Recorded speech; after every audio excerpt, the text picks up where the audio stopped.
السلام علیکم۔ غزوہ بدر کیا ہے؟ غزوہ بدر کیوں ہوئی؟ اس کے کیا اسباب تھے اور یہ کب ہوئی اور اس نے دنیا کو کیسے بدل کے رکھ دیا؟ غزوہ بدر 17 رمضان سن 623 عیسوی میں ہوئی اور اسلامی سال 2 ہجری کا تھا، جس میں مسلمانوں کی تعداد 313 اور کفار کی تعداد 1000 سے زیادہ تھی اور مکمل فوجی سازوسامان کے ساتھ اور تیاری کے ساتھ آئے تھے۔ غزوہ بدر ہونے کے کئی اسباب ہیں، جن میں سے چند ایک اسباب درج ذیل ہیں۔ نمبر 1، قریش مکہ کی اسلام سے دشمنی۔ قریش کی مکہ کے لوگوں کی اسلام کے ساتھ دشمنی تھی اور آپ حضور صلی اللہ علیہ وسلم اور مسلمانوں کے ساتھ دشمنی میں اس حد تک چل گئے کہ لوگوں کو شہید کرتے اور مارتے اور کہتے کہ اپنا اسلام پھیلانا چھوڑ دو اور دین اسلام کی تبلیغ کرنا چھوڑ دو، یہاں تک کہ کئی مسلمانوں کو شہید کیا۔ جب آپ حضور صلی اللہ علیہ وسلم قریش مکہ چھوڑ کر مدینہ چلے گئے اور مدینہ جانے کے بعد بھی قریش مکہ کے لوگ آپ کے پیچھے آتے اور لوگوں کو تنگ کرتے اور مارتے اور ظلم و ستم کا نشانہ بناتے، جن کی ایک بڑی وجہ بہت سے مسلمانوں کو شہید کیا۔ نمبر 2، عمر بن الغزری کا قتل۔ عمر بن الغزری قریش مکہ کا ایک سردار تھا۔ ایک دن آپ حضور صلی اللہ علیہ وسلم نے 12 آدمیوں کا دستہ قریش مکہ کی طرف روانہ کیا کہ وہ قریش مکہ کے لوگوں کی نقل و حرکت دیکھیں۔ جب یہ دستہ راستے میں جا رہا تھا، عمر بن الغزرہ جو مکہ کا سردار تھا، اس کے ساتھ جھڑپ ہو گئی اور جس میں جھڑپ میں قریش مکہ کا سردار عمر بن الغزرہ مارا گیا، جس کی وجہ سے قریش مکہ کے لوگ طیش میں آ گئے اور مسلمانوں کو ختم کرنے کے در پہ چل نکلے اور جنگ کی تیاری میں مصروف ہو گئے۔ ادھر سے ابو سفیان کا قافلہ جو شام کی طرف سے آ رہا تھا مکہ کی طرف، ابو سفیان کے قافلے نے بدر کے مقام پر افرا ٹھراؤ کر لیا اور ابو جہل کو مدد کے لیے بلا لیا۔ ابو جہل تمام مکہ کے سرداروں کے ساتھ مل کر بدر کے مقام پر جمع ہو گئے۔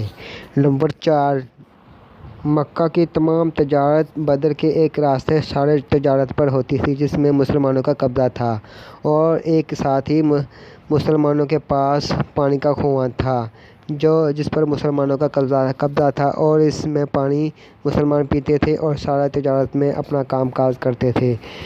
قریش مکہ کو یہ بات نہیں بھاتی تھی کہ سارے تجارت کو مسلمانوں کے ہاتھ میں ہونا۔ نمبر 5، مدینہ کی چراگاہ پر حملہ۔ قریش مکہ کے لوگ جیسے شروع سے ہی مسلمانوں پر تنگ کرتے، مسلمانوں کے مال و اسباب لوٹتے تھے، اسی طرح مدینہ کی آپ حضور صلی اللہ علیہ وسلم کی چراگاہ تھی، جہاں میں بہت ساری بھیڑ بکریاں آپ حضور صلی اللہ علیہ وسلم کی تھی۔ قریش مکہ کے لوگوں نے حملہ کر کے تمام بھیڑ بکریوں کو لوٹ لیا اور مال و اسباب لوٹ لیا۔ یہ ایک سبب تھا جس کی وجہ سے اللہ تعالیٰ نے جہاد کا حکم دیا۔ غزوہ بدر کے واقعات۔ غزوہ بدر مکہ سے 80 کلومیٹر دور تھا، جس میں مسلمانوں کی تعداد 313 تھی اور ان کے پاس 70 گھوڑے اونٹ تھے، جبکہ قریش مکہ کے لوگوں کے پاس مکمل فوجی سازوسامان اور 1000 سے زائد فوجی تھے جو مکمل تیاری کے ساتھ آئے تھے۔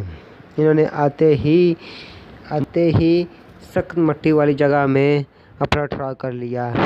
آپ حضور صلی اللہ علیہ وسلم کا فوجی دستہ ریت کے مقام پر تھا۔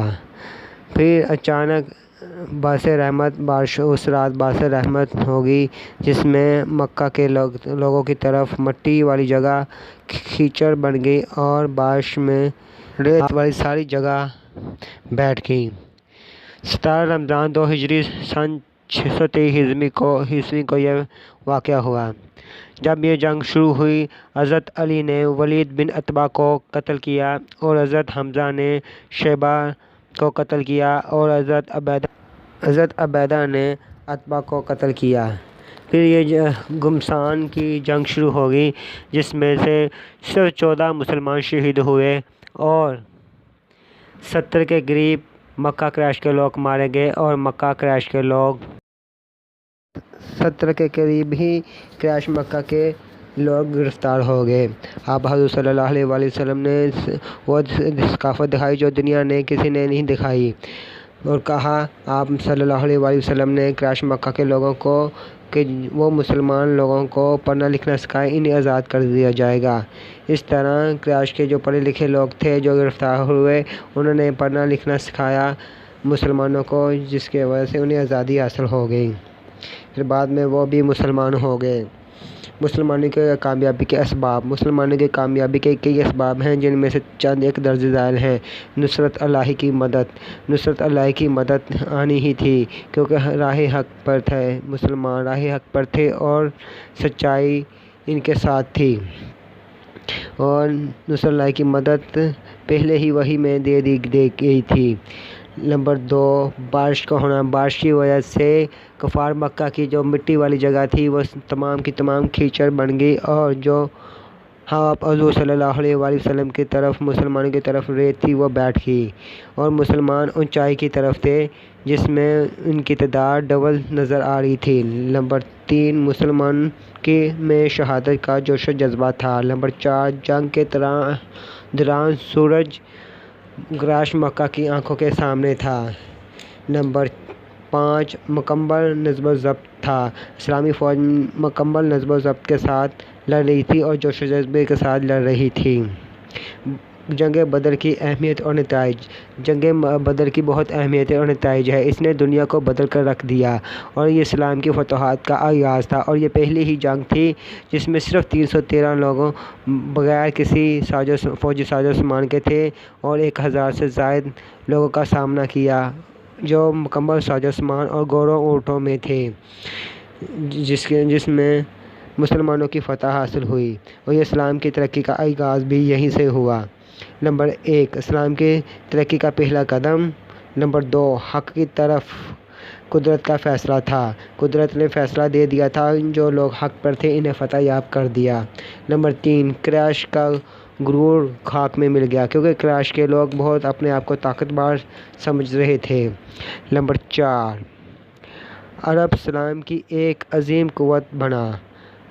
اسلام ایک عظیم قوت بن کر نکلا، اور ایک نئی حکومت قائم کی گئی مدینہ میں، اور نظم و ضبط کے ساتھ نئی حکومت کا آغاز ہو گیا۔ نمبر 5، یہودیوں کے ساتھ تصادم کا آغاز اور دشمنی کا آغاز ہو گیا۔ جنگ غزوہ بدر میں یہودیوں کے ساتھ جنگ کا آغاز ہو گیا تھا اور تصادم کا آغاز ہو گیا تھا۔ واحد یہ یہودی ہی تھے جو اپنے آپ کو طاقتور سمجھ رہے تھے عرب لیگ میں، اور یہ طاقتور لوگ تھے جنہوں نے مسلمانوں کے ساتھ دشمنی کرنا شروع کر دی۔ اسی طرح ہم 27 فروری 2020 میں بھی دیکھیں، جو 27 فروری 2020 کا واقعہ ایک ایسا واقعہ ہے جس میں یہودیوں اسرائیل کے ساتھ پاکستان کا تصادم کا آغاز ہو چکا ہے۔ 27 فروری کا واقعہ ایک ایسا واقعہ ہے جس سے پتہ چلتا ہے کہ پاکستان اور اسرائیل میں دشمنی اور تصادم کا آغاز ہو چکا ہے۔ کیا 27 فروری 2020 میں ہونے والے واقعے میں جس میں پاکستان نے انڈیا کا جہاز گرایا تھا، اس میں صرف ایک ہی پائلٹ گرفتار ہوا تھا؟ کیا یہ ایک سوال ہے، اور کیا یہ سوال ہے کہ صرف ایک پائلٹ کو ہی آزاد کیا گیا تھا، اور کیا 2 پائلٹ نہیں تھے؟ اس سے پتہ چلتا ہے کہ 27 فروری کے آغاز واقعہ ایک ایسا واقعہ ہے جس نے پاکستان اور اسرائیل کو ایک دوسرے کا دشمن بنا دیا ہے۔ نمبر 6، منافقین کا آغاز۔ غزوہ بدر میں منافقین کا آغاز بھی ہو گیا تھا۔ جیسے غزوہ بدر کے بعد غزوہ احد ہوئی تھی، اور اس میں منافقین کا آغاز ہوا تھا، اور یہ غزوہ بدر میں بہت سے ایسے مسلمان تھے جو مسلمان ہونے کے باوجود بھی کافر تھے، اور مسلمانوں کا لبادہ اوڑھا ہوا تھا۔ یہ منافق لوگ تھے جس نے مسلمانوں میں اپنا بیت بدل کر شامل ہوئے تھے۔ اپنا بہت خیال رکھیے گا۔ اللہ حافظ۔